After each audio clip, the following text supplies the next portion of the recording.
अच्युतं केशवं कृष्णदामोदरं रामनारायणं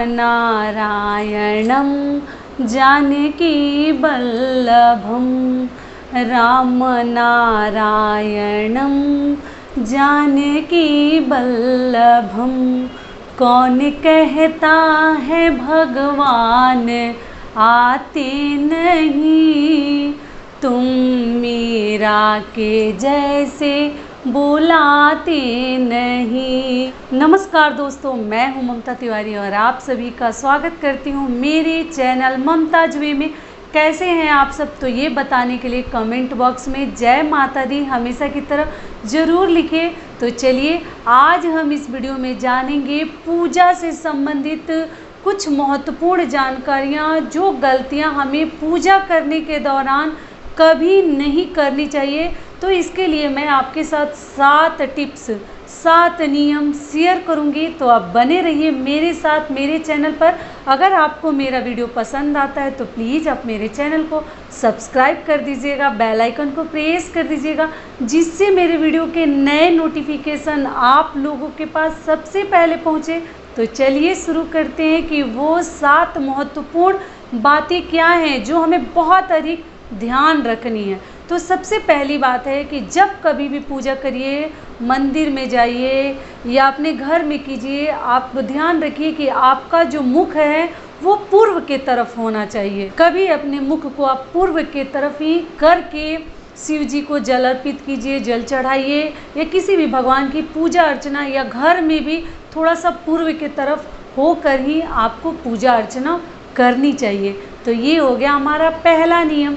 दूसरा नियम क्या है कि आप जब कभी भी पूजा कर रहे हैं तो अपने मन में ऐसा नहीं कि हम पूजा पे पूजा किए जा रहे हैं और हमारे अंदर तो बहुत सारी चिंताएं चल रही हैं, कई प्रकार के सवाल चल रहे हैं, बातें चल रहे हैं। तो वैसा पूजा करने का क्या फ़ायदा।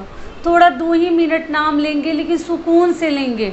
ऐसा नहीं जल्दीबाजी में पूजा कर रहे हैं, इधर भूख लगी है, इधर लेट हो गया है, तो वैसा पूजा हमें नहीं करनी है। और मन में बहुत सारे बात चल रहे हैं और यहाँ क्या तो हम पूजा कर रहे हैं, वैसा पूजा मत कीजिए। 2 ही मिनट भगवान का नाम लीजिए, लेकिन श्रद्धा से लीजिए, लगन के साथ लीजिए और उनके में पूरा अपने आप को आप मतलब जैसे खो जाइए। उस प्रकार से हमें पूजा करनी है। ऐसा ना कि पूजा कर रहे हैं और मन में चल रहा है बातें कुछ और, तो ऐसा पूजा नहीं करनी चाहिए। तीसरी बात क्या है कि हम जब पूजा करते हैं तो हम अपने मनोकामना के प्रति ज़्यादा उतावले रहते हैं। पूजा कर रहे हैं, मनोकामना कब पूरा होगा, कब नहीं होगा, क्या करें ना करें, हो जाएगा ना। आप लोग मुझे कमेंट भी करते हैं कि ये मैं नियम कर रही हूँ दीदी, मैम मेरा हो जाएगा ना। तो देखिए, भगवान को पूजा करने जा रहे हैं और अपने स्वार्थ के प्रति आपके मन में कुछ ज़्यादा ही सवाल चल रहे हैं, प्रश्न चल रहे हैं, तो ये सही नहीं है। आप थोड़ा सा निस्वार्थ भाव से पूजा करके देखिए ना, भगवान सब देख रहे हैं। किसको कैसा फल देना है, क्या करना है, नहीं करना है, वो आप उसका चिंता मत कीजिए। जब फल देना होगा भगवान आप रूप देंगे। ऐसा नहीं है कि आप जब बहुत ज़्यादा चिंता करेंगे, बहुत ज़्यादा उनसे आग्रह करेंगे तभी देंगे। आप थोड़ा निस्वार्थ भाव से पूजा करके आइए। भगवान जानते हैं ना, पूजा पाठ करना कहीं जाता नहीं है, उसका फल आज नहीं तो कल ज़रूर मिलता है।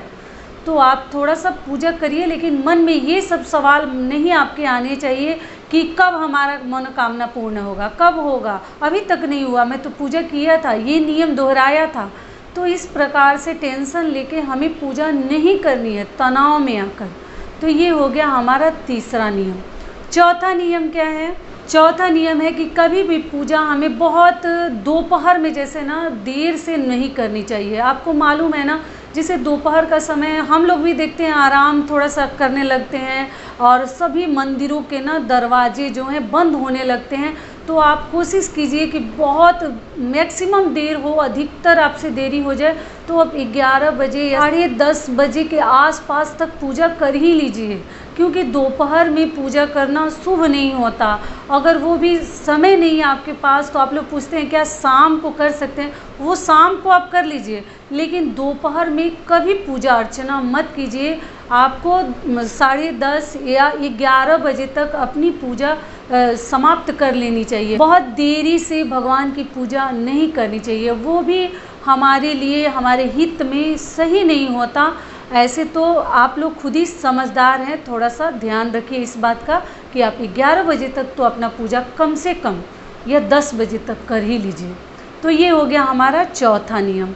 पांचवा नियम क्या है कि किसी प्रकार का अगर पाठ कर रहे हैं अपने घर में, या वो शिव पुराण हो, या वो हनुमान चालीसा हो, या वो सुंदर कांड हो, रामायण हो, तो आप अपने सामने एक दीपक अवश्य जला कर रखिए। क्योंकि ना दीपक जो है साक्षी होता है और वो जो है कार्य करता है हमारे मन की जो मनोकामना है उसको भगवान के पास पहुंचाने के लिए। जो कामना हम चाहते हैं भगवान से कि भगवान हमारी ये इच्छा पूर्ण कर देते हैं। तो देखिए, पूजा करने का फल तभी मिलता है जब कोई हमारा पूजा सुने, या हम कथा कहें या कोई पाठ कहें, और उसमें अगर कोई सुनता है ना तो उसका बहुत अधिक हमें लाभ मिलता है। लेकिन मान लीजिए कोई सुन नहीं रहा है, तो इसीलिए दीपक जलानी चाहिए कि दीपक जो है हमारी पूजा का साक्षी होता है और वो सुनता भी है। तो इसलिए दीपक जला कर ही हमें, या वो दुर्गा जी का सप्तशती पाठ हो, कोई भी पूजा अर्चना कीजिए, आपको दीपक वहाँ डेली अपने पूजा रूम में जलाकर, पूजा मंदिर में, तभी आपको किसी प्रकार की पूजा करनी चाहिए। तो ये हो गया हमारा पांचवा नियम। छठा नियम क्या है कि जब कभी भी पूजा कीजिए आपको किसी भी आसन पर बैठकर ही पूजा करनी चाहिए। धरती पर, ऐसे ज़मीन पर बैठकर आपको पूजा का लाभ कभी नहीं मिलेगा। धोया हुआ पुराना ही कपड़ा कुछ बिछा लीजिए, लेकिन साफ़ सुथरा होना चाहिए, धोया हुआ होना चाहिए, गंदा और जूठा नहीं होना चाहिए। लेकिन कुछ भी आसन के स्वरूप में आप बिछा लीजिए, फिर आप पूजा करिए, तभी आपको पूजा का फल मिलता है। पूजा तो सभी करते हैं, लेकिन उसके जो नियम बने हुए हैं थोड़ा सा हमें ध्यान रखनी चाहिए कि वो नियम कहीं ना कहीं हम गलती तो नहीं कर रहे हैं। पूजा डेली कर रहे हैं और फल हमें मिल ही नहीं रहा है। तो इसलिए छोटी छोटी सावधानियां थोड़ा सा आप लोग को याद दिला देती हूँ।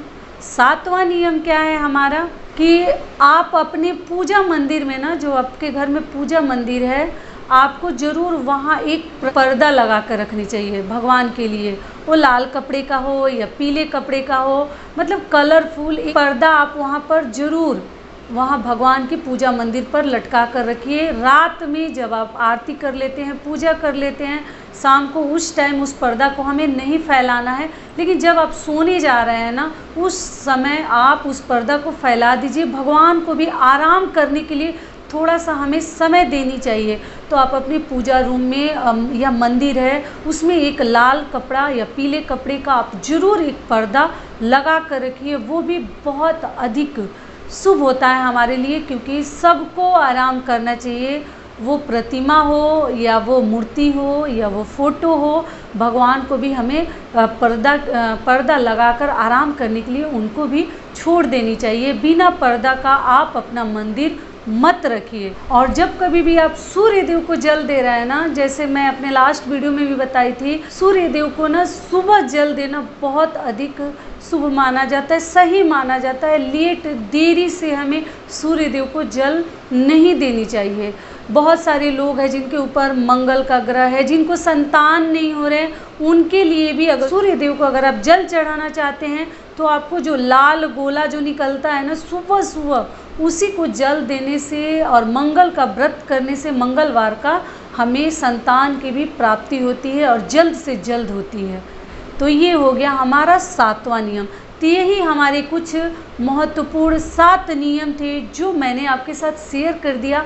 आशा करती हूँ, उम्मीद करती हूँ कि इस वीडियो से आप लोग को थोड़ा सा लाभ मिलेगा। फिर मिलती हूँ एक नए वीडियो में, तब तक के लिए नमस्कार। स्वस्थ रहिए, सुरक्षित रहिए और प्रेम से बोलिए हर हर महादेव।